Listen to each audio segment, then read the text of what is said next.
오늘 우리에게 주신 말씀 창세기 44장 14절부터 34절까지 말씀입니다. 창세기 44장 14절부터 34절까지 말씀. 오늘 본문이 좀 길어서 읽어가면서 같이 좀 함께 보도록 하겠습니다. 먼저 14절부터 16절까지 같이 한 목소리로 같이 읽겠습니다. 시작. 유다와 그의 형제들이 요셉의 집에 이르니 요셉이 아직 그곳에 있는지라 그의 앞에서 땅에 엎드리니 요셉이 그들에게 이르되 너희가 어찌하여 이런 일을 행하였느냐? 나 같은 사람이 점을 잘 치는 줄을 너희는 알지 못하였느냐? 유다가 말하되 우리가 내 주께 무슨 말을 하오리이까? 무슨 설명을 하오리이까? 우리가 어떻게 우리의 정직함을 나타내리이까? 하나님이 종들의 죄악을 찾아내셨으니 우리와 이 잔이 발견된 자가 다 내 주의 노예가 되겠나이다. 아멘.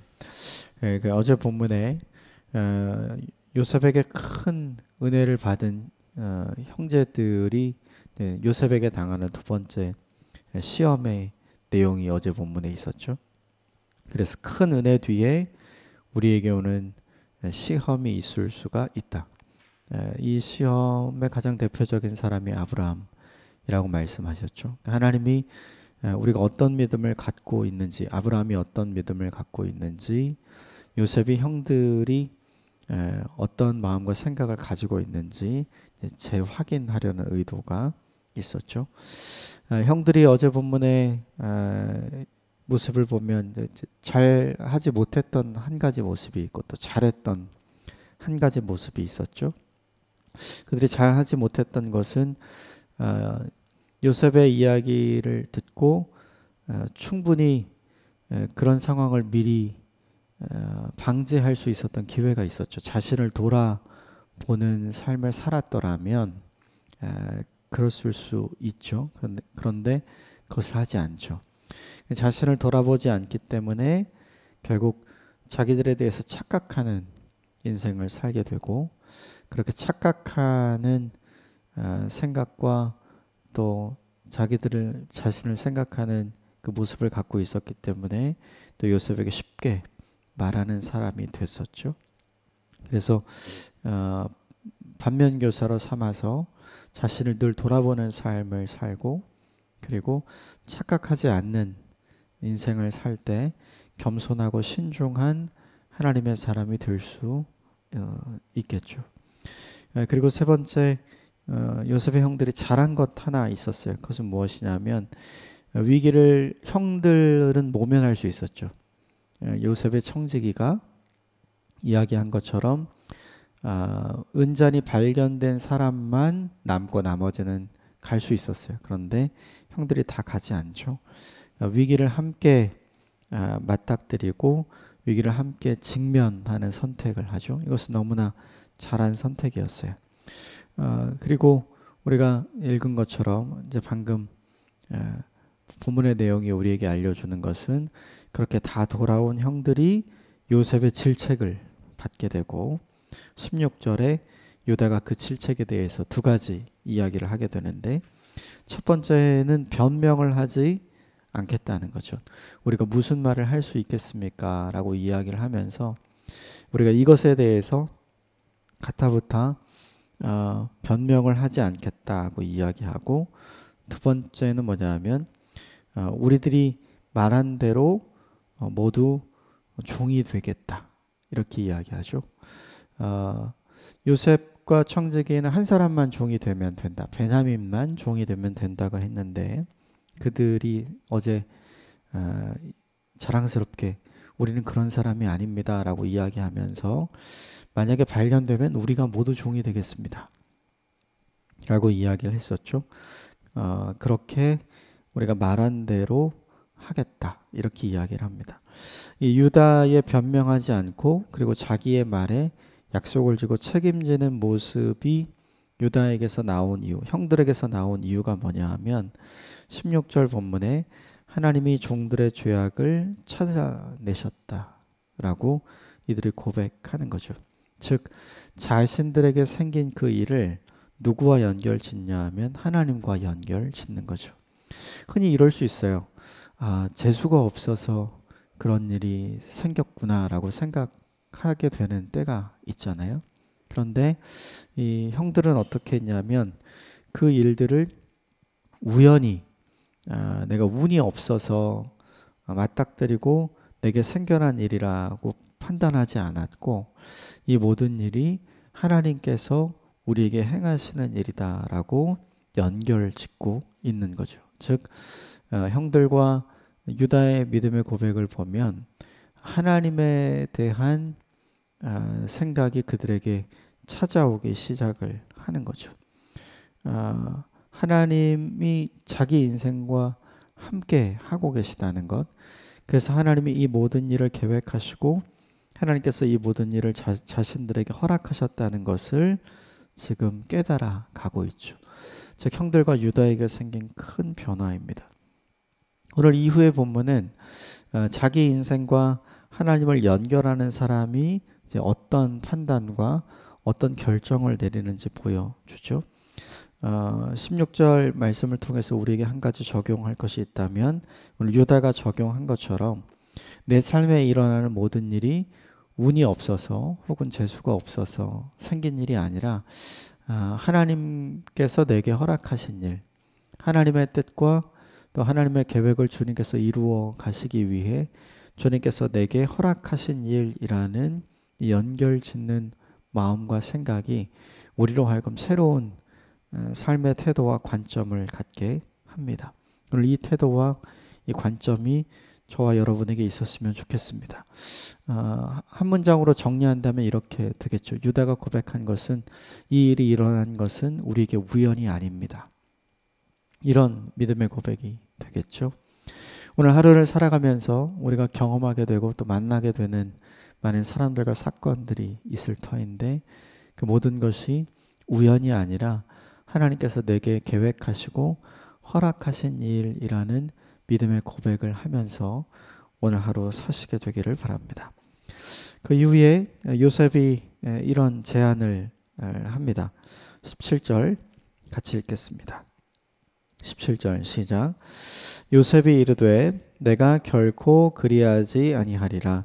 잔이 그 손에서 발견된 자만 내 종이 되고 너희는 평안히 너희 아버지께로 도로 올라갈 것이니라. 어제 본문에 청지기가 이야기했던 것을 요셉이 확인해 줍니다. 아니다.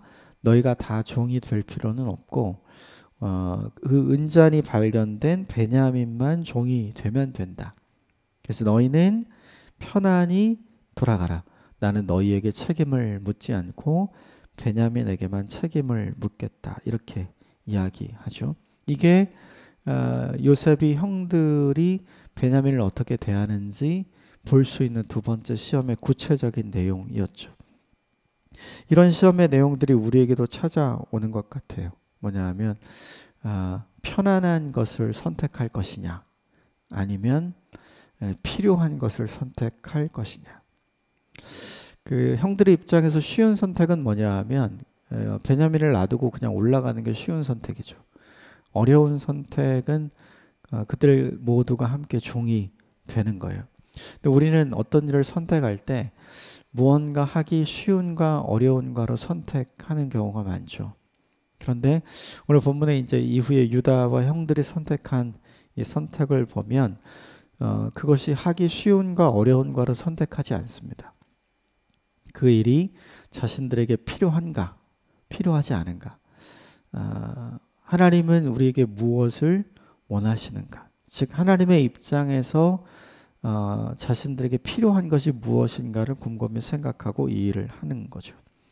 우리도 쉽게 이런 선택을 하게 되는 것 같아요. 쉽냐 어려우냐에 따라서 선택을 하는 것 같고 그것이 내게 이득이냐 이득이 아니냐에 따라서 선택을 하는 것 같아요.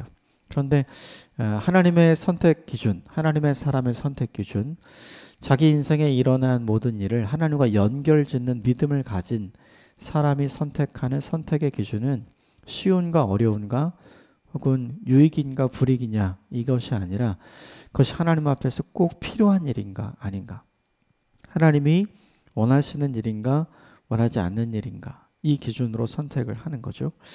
이후에 유다가 쭉 자기 가족에 대한 이야기, 아버지에 대한 이야기를 쭉 하면서 결론적으로 유다가 선택한 것을 우리가 다 알고 있죠. 베냐민을 나 대신 보내고 내가 대신 남겠습니다 라는 선택을 유다가 감당하잖아요. 결국에 하나님이 우리 인생을 통해서 보시고자 하는 바가 무엇이냐면 믿음의 사람이 어떤 선택을 하느냐를 보고 싶어 하시는 것 같아요. 나의 인생에 일어난 모든 일을 하나님께서 허락해 주신 일이라고 믿고 살아가는 사람이 어떤 선택을 하느냐를 보고 싶으신 것 같습니다. 이 선택의 순간이 우리에게 주어질 때 쉬운가 어려운가, 내게 유익인가 불이익인가, 이것을 기준으로 선택하는 사람이 아니라 그 기준이 하나님이 되시기를 주님의 이름으로 축복합니다. 하나님의 입장에서 그 일이 꼭 필요한 일인가 필요하지 않은 일인가, 하나님의 입장에서 그 일이 필요한 일이라면, 하나님이 원하시는 일이라면 아무리 어려워도 그 일을 해야 하는 것이고요.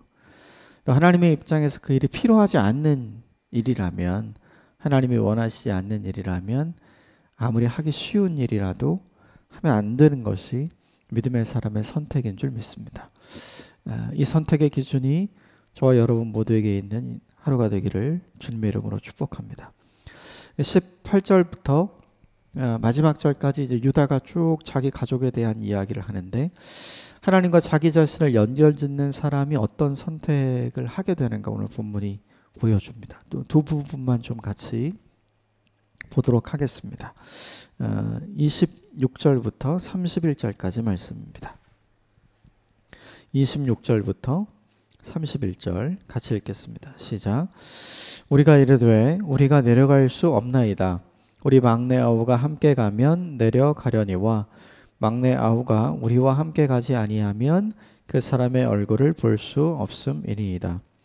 주의 종 우리 아버지가 우리에게 이르되 너희도 알거니와 내 아내가 내게 두 아들을 낳았으나 하나는 내게서 나갔으므로 내가 말하기를 틀림없이 찢겨 죽었다 하고 내가 지금까지 그를 보지 못하거늘 너희가 이 아이도 내게서 데려가려 하니 만일 재해가 그 몸에 미치면 나의 흰 머리를 슬퍼하며 스올로 내려가게 하리라 하니 아버지의 생명과 아이의 생명이 서로 하나로 묶여 있거늘 이제 내가 주의 종 우리 아버지에게 돌아갈 때 아이가 우리와 함께 가지 아니하면 아버지가 아이의 없음을 보고 죽으리니 이같이 되면 종들이 주의 종 우리 아버지가 흰 머리로 슬퍼하며 스올로 내려가게 함이니라. 베냐민을 데리고 내려가야 한다고 아버지를 설득하는 일이 굉장히 어려웠죠. 왜냐하면 아버지가 염려하는 것이 있었기 때문이죠. 아버지가 염려하는 것은 뭐냐 하면 28절에 한 아들이 내게서 나가서 찢겨 죽었다. 22년 전에 형들이 요셉의 채색 옷을 가지고 와서 아버지에게 짐승에게 찢겨 죽은 것 같다 라고 이야기를 한 그 내용이죠. 그 내용 때문에 야곱이 충격을 받게 됩니다. 야곱이 충격받은 이유는 무엇이냐면 요셉을 세겜에 보낸 거, 형들이 안전하게 잘 있는지 확인하기 위해서 요셉을 보낸 사람이 누구냐 하면 야곱이잖아요. 그러니까 야곱의 입장에서는 아들 요셉을 보내지 않았더라면 요셉이 죽지 않을 수 있었던 거죠. 그러니까 야곱의 입장에서 지난 22년 동안 그가 어떤 인생을 살았는지 알 수 있는 거죠. 그의 인생은 이런 인생이었던 거죠. 내가 그때 요셉을 보내지만 않았더라면 늘 그 일을 생각하면서 자책하고 후회하는 인생을 살았던 거예요. 왜냐하면 요셉을 죽인 사람은 바로 자신이라고 생각을 하면서 그는 갖지 않아도 되는 죄책감을 가지고 지난 22년을 슬픔 속에 살았던 거죠. 근데 이것을 누가 처음으로 알았냐면 유다가 처음으로 알았어요. 유다가 처음으로 이 일을 알아줍니다. 그래서 아버지가 또 걱정하고 근심하는 일이 뭐냐면 베냐민을 보내는 걸 누가 허락해야 되냐면 또 야곱이 허락해야 되잖아요. 그러니까 베냐민에게도 무슨 일이 생긴다면 그 아들을 죽게 한 것이 또 자기 자신이 되는 거죠. 그러므로 큰 두려움이 또 큰 죄책감이 야곱에게 있었어요. 유다는 어떤 사람이냐면 이 아버지의 슬픔, 또 아버지의 두려움, 또 아버지가 가지고 있는 죄책감을 형제들 중에 처음으로 이해하는 사람이었습니다. 아버지가 어떤 마음을 가지고 살아왔는지를 이해했고 아버지의 슬픔을 이해하는 사람이었어요. 왜 유다가 그 일을 할 수 있었냐면 창세기 38장에 등장하는 사건들을 통해서 유다도 아들을 잃어본 경험이 있거든요. 유다는 원래 어떤 사람이었냐면 요셉을 팔기로 주도했던 사람이에요. 그러니까 아버지에게 가장 큰 원한이 있었던 사람이었던 것 같아요. 모두가 요셉을 죽이려 할 때 루벤이 나서서 우리 죽이지 말자라고 이야기하잖아요. 그런데 그때 유다 죽이는 것 우리가 우리 손으로 피를 묻히는 것 하지 말고 아예 이스마엘 상인들에게 팔아버리자. 그래서 아버지가 슬픔 가운데 있게 하자. 요셉에 대한 편애를 거두고 우리에 대한 사랑을 회복하도록 우리가 만들어 보자. 이 유다가 주도했던 사람이었죠. 그런데 그 일이 잘 되지 않았죠. 그리고 그의 집안 가운데 큰 슬픔과 또 진짜 편애가 나타나는 걸 보고 그 꼴이 보기 싫었죠. 그래서 38장에 아버지를 떠나서 멀리 가서 살았던 사람이 누구였냐면 유다였어요. 그런데 그가 오늘 본문을 보면 아버지를 가장 잘 알고 아버지를 잘 이해하고 아버지를 품는 아들로 변화되었죠. 그 이유가 뭐냐 하면 하나님을 자기 인생과 연결짓기 시작했기 때문에 그렇습니다. 즉 하나님과 자기 인생을 연결짓는 사람의 특징이 무엇이냐면 한 사람을 이해하고 그 사람을 품을 수 있는 넓은 사람으로 변화되는 거죠. 오늘 유다가 그렇게 변화된 모습을 보여주죠. 이 모습이 우리에게 주는 한 가지 메시지. 우리도 하나님과 우리 인생을 연결짓는 사람이 되면 우리도 누군가의 마음을 이해하고 또 누군가를 품어낼 수 있는 넓은 사람이 되는 거죠. 오늘 유다의 모습 속에 보이는 사람이 누구냐면 예수님의 모습입니다. 예수님도 누군가의 슬픔을 헤아려주고 누군가의 두려움을 이해해주고 그에게 위로와 평강을 전해주고 격려해주고 그리고 그를 적극적으로 품어내는 인생을 사셨죠. 가장 대표적인 사람들이 누구냐면 부족했던 제자들을 끝까지 사랑하시는 모습을 통해서 예수님이 그 모습을 보여주시죠. 오늘 하루를 살아가면서 이 모습이 우리의 모습으로 변화되는 일이 있었으면 좋겠습니다. 누군가의 마음을 품을 수 있는 사람, 누군가의 아픔을 이해할 수 있는 사람, 누군가의 두려움을 깨닫고 그 두려움에 위로와 격려와 용기를 줄 수 있는 유다와 같은 사람, 예수님과 같은 사람이 되시기를 주님의 이름으로 축복합니다. 그 이후에 유다가 이 아이가 아버지께로 가지 않으면 아버지가 죽게 될 것입니다 라고 이야기하면서 결단을 내리고 제안을 하게 되는데 그것이 32절부터 34절까지 말씀입니다. 같이 읽겠습니다. 시작. 주의 종이 내 아버지에게 아이를 담보하기를 내가 이를 아버지께로 데리고 돌아오지 아니하면 영영이 아버지께 죄짐을 지리이다 하였사오니 이제 주의 종으로 그 아이를 대신하여 머물러 있어 내 주의 종이 되게 하시고 그 아이는 그의 형제들과 함께 올려 보내소서. 그 아이가 나와 함께 가지 아니하면 내가 어찌 아버지께로 올라갈 수 있으리이까? 두렵건대 저희가 내 아버지에게 미침을 보리이다. 32절에 보면 유다가 베냐민을 데리고 야곱의 허락을 받아서 내려올 때 야곱에게 했던 말, 내가 책임지겠습니다 라고 약속했던 했다는 거죠. 그래서 그 약속한 대로 내가 약속을 지키는 자가 되겠다라고 오늘 요셉에게 제안하고 부탁을 하는 거죠. 그러니까 원래 형들은 약속하고 그 약속을 지키지 않는 사람들이었잖아요.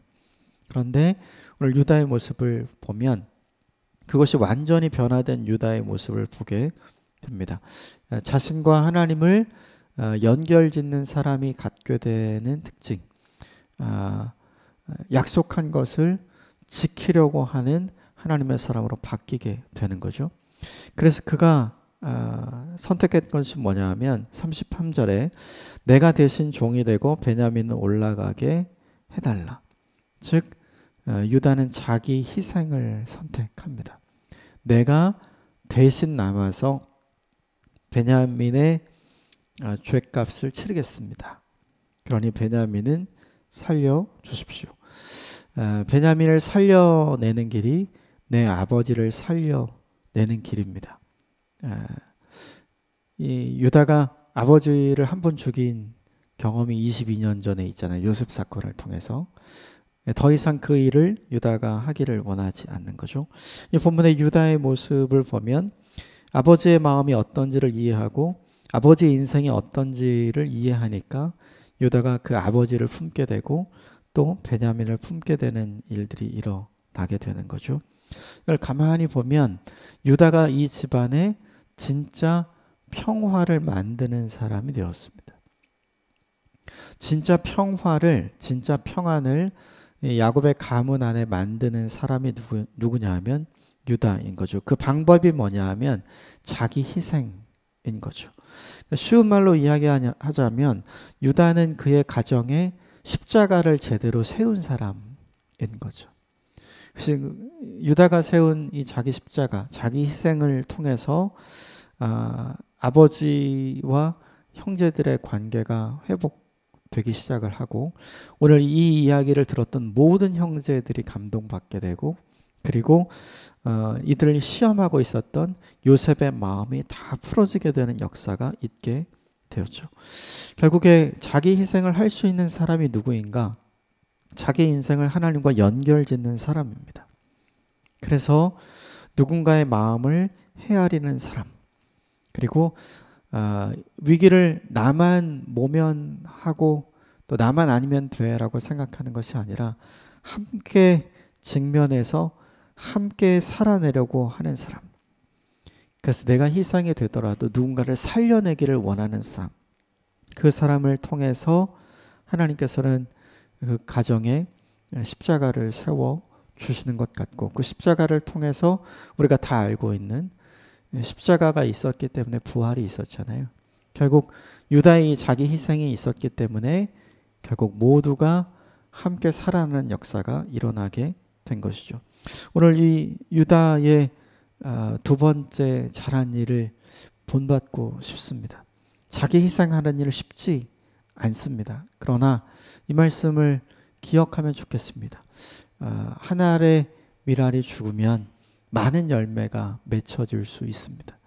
결국 유다의 자기 부인과 자기 희생을 통해서 이 가족 모두가 살아나게 되는 일이 있었습니다.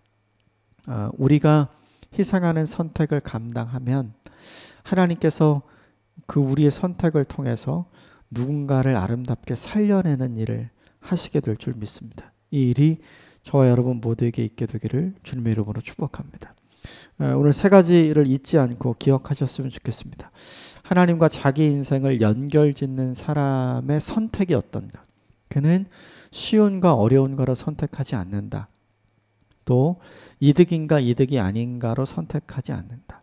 그 일이 하나님 앞에서 반드시 필요한 일인가 필요하지 않은 일인가로 선택합니다. 하나님이 원하시는 일인가 원하시지 않는가가 기준이 됩니다. 이 기준이 저와 여러분 모두에게 있게 되기를 주님의 이름으로 축복합니다. 두 번째, 하나님과 자신을 연결짓는 사람은 누군가를 이해합니다. 그의 마음을 알게 되고요.